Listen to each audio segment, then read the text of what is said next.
এটা কি আমাদের কি চ্যালেঞ্জ ইয়ে আছে নাকি নিজস্ব? হ্যাঁ বলছি।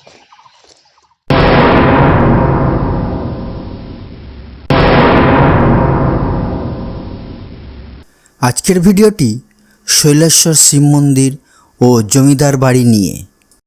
এই শৈলেশ্বর শিব মন্দির ও জমিদার বাড়ি আছে পূর্ব বর্ধমান জেলার মঙ্গলকোট ব্লকের চৈতন্যপুর গ্রামে। চৈতন্যপুর গ্রামটি যাওয়ার জন্য আমি বর্ধমান থেকে কাটোয়া রোড ধরে নরজা মোড় হয়ে কৈচর মোড়ে থামলাম। কৈচর মোড় থেকে বাঁদিকে রাস্তা ধরে চৈতন্যপুর বাস স্টপ। এই চৈতন্যপুর বাস স্টপ থেকে বাঁদিকে রাস্তা ধরে সোজা গেলাম শৈলেশ্বর শিব মন্দির চত্বরে। খুব সুন্দর এই শৈলেশ্বর মন্দির চত্বরটি। প্রায় 200 থেকে 300 বছরের পুরাতন এই মন্দিরটি। এই মন্দিরে শৈলেশ্বর শিবলিঙ্গকে পুজো করা হয়। প্রতি শিবরাত্রিতে বিশেষ উৎসব সহ একটি বিরাট মেলা বসে। গ্রামবাসীদের কাছ থেকে জানা যায় এই চৈতন্যপুর গ্রাম থেকে অত্যন্ত বিরল বিষ্ণু মূর্তি পাওয়া গেছে। এই বিষ্ণু মূর্তিটি এখন ভারতীয় জাদুঘরে রাখা আছে। মন্দিরের সামনে আমরা দাঁড়িয়ে আছি। এই মন্দিরে কিসের মন্দির? এই মন্দির সম্বন্ধে একটু বলুন। মন্দিরটা হচ্ছে চৈতন্যপুর গ্রাম দেবতা আচ্ছা, শৈলেশ্বরের মন্দির। শৈলেশ্বর মন্দির। এই শৈলেশ্বর শিবরাত্রি মেলার সময় খুব জাঁকজমকভাবে পুজো 7 দিন ব্যাপী মেলা হয়। যাত্রা অনুষ্ঠানের আসর বসে, কীর্তন গান, রামায়ণ গান, বাউল, কবি গান এইসব হয়। গ্রামবাসী ব্যাপকভাবে এই অনুষ্ঠানটাতে সাড়া দেয় এবং মেতে ওঠে। গ্রামের প্রতিটি ঘরে ঘরে আত্মীয় স্বজন কুটুম্বাদি আসেন এবং এই মেলা যত দিন যাচ্ছে তত একটা সুন্দর একটা রূপ নিচ্ছে এবং ক্রমশ গ্রাম থেকে শহরের দিকে ছড়িয়ে যাচ্ছে। এই গ্রামের মেলার পরিচিতি, এই গ্রামবাসীর পরিচিতি আরও বাড়ছে আমাদের এই শৈলেশ্বর মন্দিরকে কেন্দ্র করে।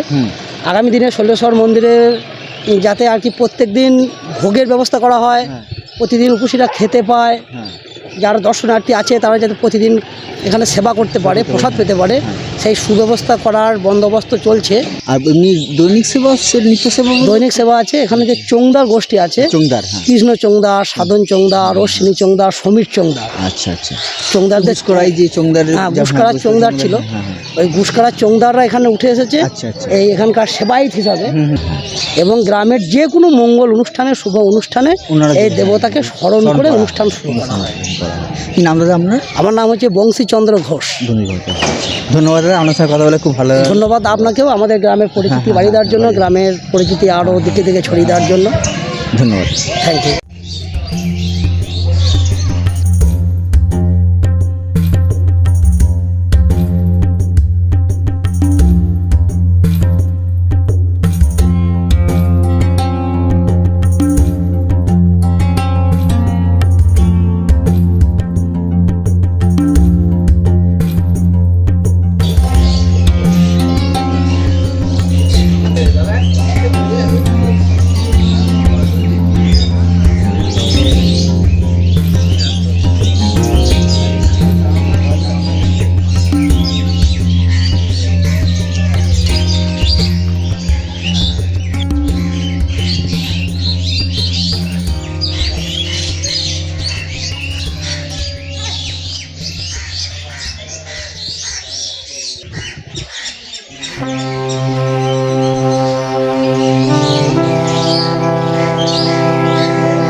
শৈলেশ্বর শিব মন্দির চত্বরে বেশ কিছুক্ষণ কাটানোর পর আমি গেলাম চৈতন্যপুর গ্রামের জমিদার বাড়িতে।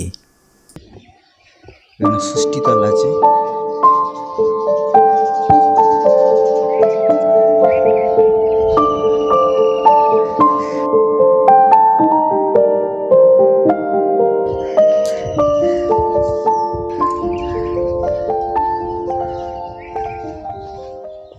জমিদার বাড়িটি বেশ পুরাতন, রক্ষণাবেক্ষণের অভাবে কিছুটা নষ্ট হয়ে গেছে। জমিদার বাড়ি লাগোয়া অনেকগুলি মন্দির আছে।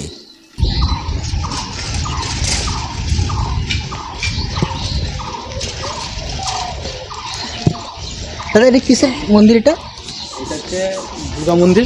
আচ্ছা, এটা দুর্গা মন্দির। পাশের থেকে আছে কালী মন্দির। কালী মন্দির, হ্যাঁ। এই জমিদারদেরই আছে তো, ওনাদের ব্যক্তি। এইটা আগে পুরনো মন্দির ছিল। আচ্ছা, প্রথম এইটা, হ্যাঁ হ্যাঁ হ্যাঁ এই যে এই সামনে যে ঘরটা আছে না, হ্যাঁ হ্যাঁ পুরনো মন্দির ছিল এটা। এটা আমরা হ্যাঁ সংস্কার করা হবে। তা এটা তখন কলাবু আসতো এখানে। আচ্ছা কলাবু আসতো। আচ্ছা। তারপরে ওটা প্রতিমা নিয়ে আছে এখানে। হুম হুম হুম। প্রতিমা আবার পাশে একটা পাথরের কালী আছে পাশের ঘরে। আচ্ছা আমাকে দেখতে হবে ওখানে। হ্যাঁ হ্যাঁ হ্যাঁ আর ওইখানে একটা কাছারি ঘর যেখানে বিচার আচার হতো আর কি। হ্যাঁ হ্যাঁ হ্যাঁ এই সামনে যে আছে না এই বড় ঘরটা, হ্যাঁ, কাছারি বাড়ি। কাছারি বাড়ি। হ্যাঁ, এখানে কি বিচার আচার হতো। হ্যাঁ হ্যাঁ, দলিলপত্র কাজ হ্যাঁ, এটা হচ্ছে ওদের মনসা মন্দির। আচ্ছা, এটা মনসা মন্দির। হ্যাঁ হ্যাঁ হ্যাঁ।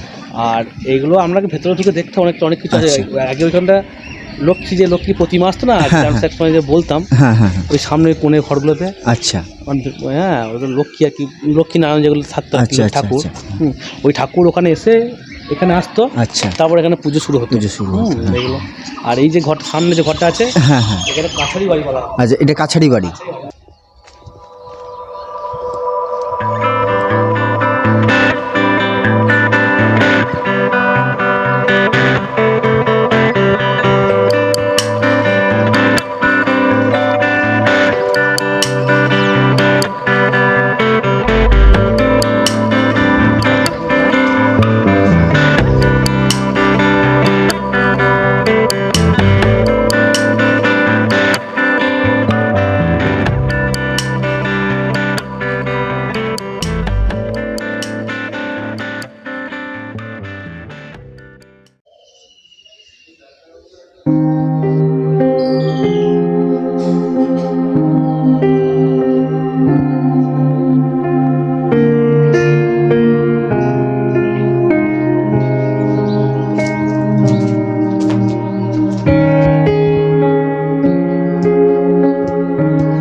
আমার বাড়ি কোথায়? বর্ধমান। বর্ধমান। হ্যাঁ।